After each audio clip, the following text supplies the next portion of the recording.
Hello, student. Good morning, all of you. I hope you are safe at your home and doing the homework properly. Student 8th class का chapter हम पढ़ रहे हैं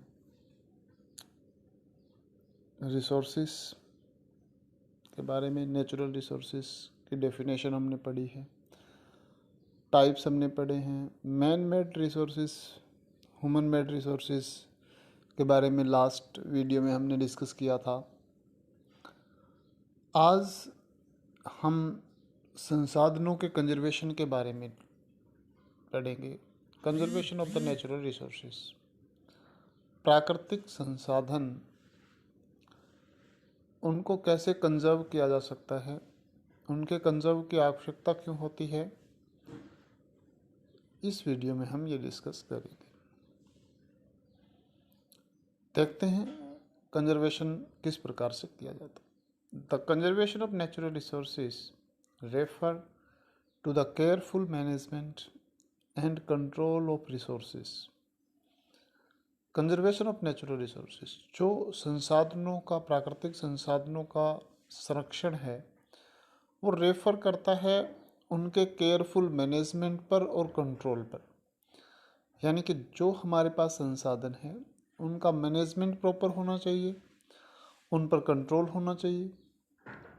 usable जो resources होते हैं उनके यूज़ करने पर, यूजेबिलिटी पर कंट्रोल करना चाहिए, सो दैट अगर हम ऐसा करेंगे they could be renewed and continue to be in use, तो वो संसाधन रिन्यू हो जाएंगे, रिन्यूएबल होंगे अगर उनका मैनेजमेंट प्रॉपर होगा, और कंटिन्यू इन यूज, लगातार हमारे लिए उपलब्ध होंगे, बने रहेंगे।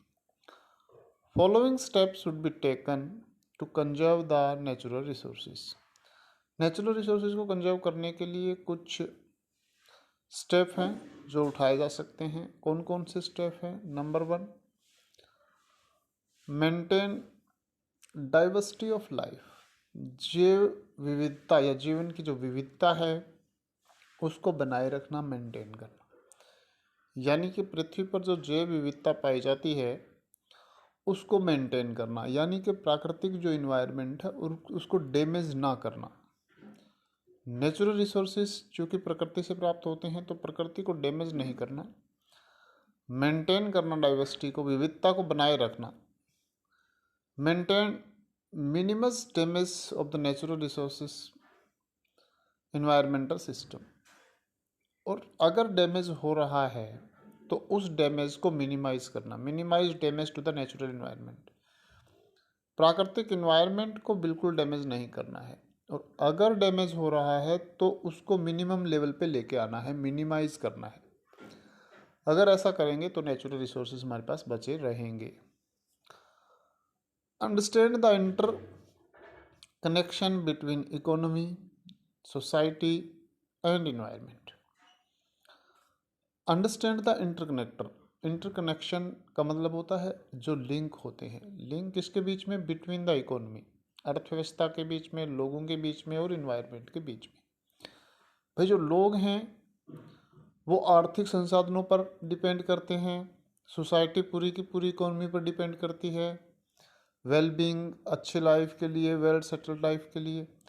इन्वायरमेंट है उसको भी हमें बचाना है, यानी कि हमारे पास सिर्फ इकोनॉमी से ही काम नहीं चलेगा, सोसाइटी को दोनों तरफ ध्यान देना है। इन्वायरमेंट को भी बचाना है, इकोनॉमिक गतिविधियों को भी, इकोनॉमी को भी बढ़ाना है।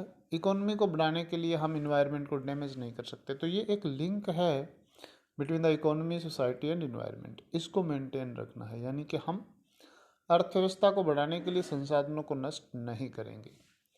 तो ऐसा करेंगे तो संसाधन हमारे कंजर्व रहेंगे। Next, recycling and reuse of the various resources is essential. Recycling करना और रीयूज़ करना, यानी कि दोबारा से उनको बनाना, उनको रीयूज़ करना, दोबारा प्रयोग में लाना, वेरियस रिसोर्सेज इसेंशियल, ये काफ़ी महत्वपूर्ण है।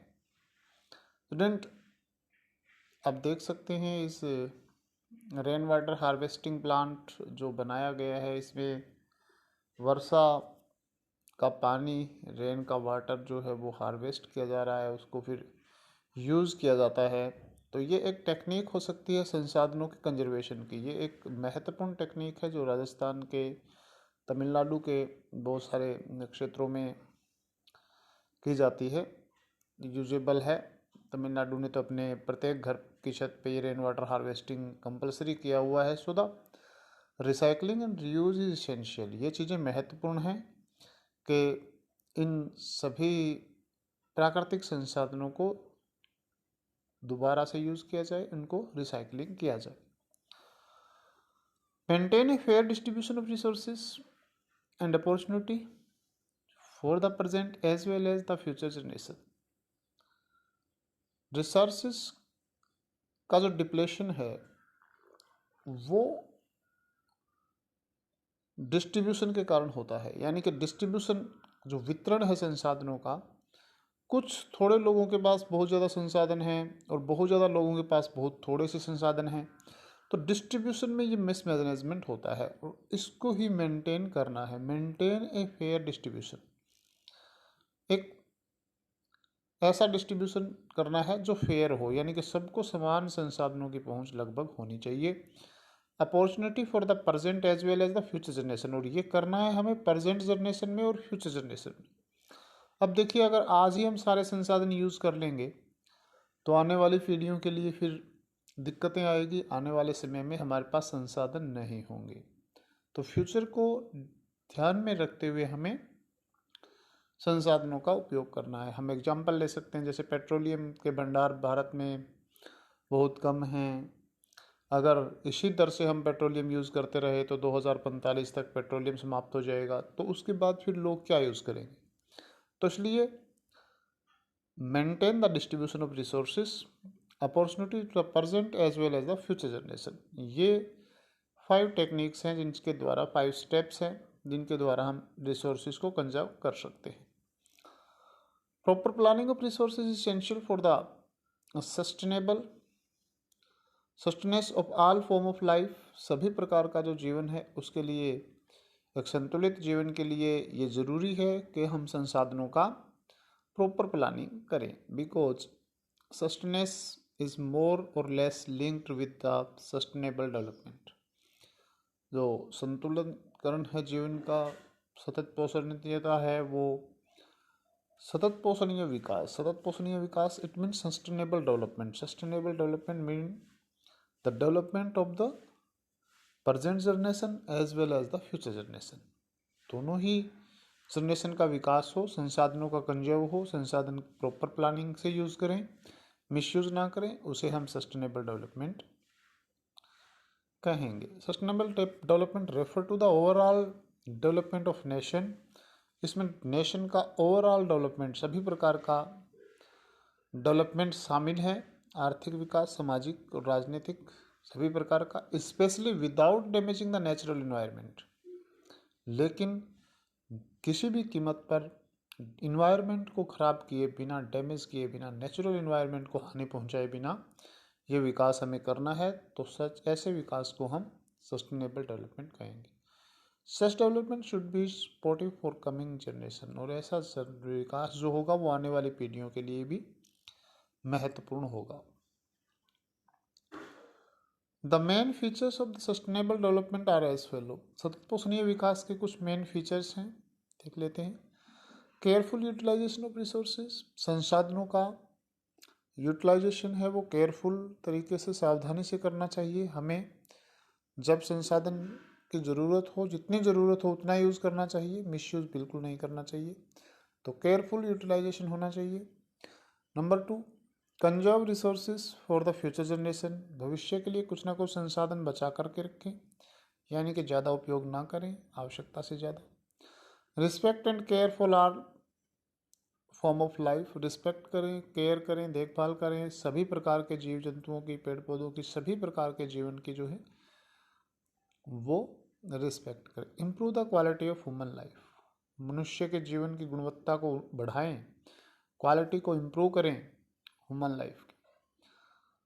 Conserve the earth validity and diversity.